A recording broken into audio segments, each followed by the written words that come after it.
વૃદ્ધાવસ્થા એક એવી સ્થિતિ હોય છે કે જેને જે સમજી શકે એ જ સમજી શકે, બાકી તો કોઈ સમજતું નથી. હવે જે કોઈ પ્રોબ્લેમ થઈ ગયો વૃદ્ધાવસ્થામાં, અથવા કોઈ બી કામ એવું આવી પડ્યું હોય ઘરનું ટેન્શન હોય અથવા કોઈ બી,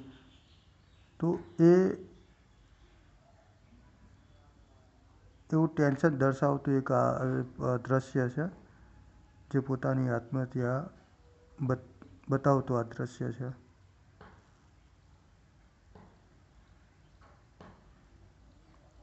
જ્યારે કંઈ ટેન્શન આવી જાય અથવા કોઈ પરિવારમાં કોઈ દુઃખિત એવું ઘટના બની જાય,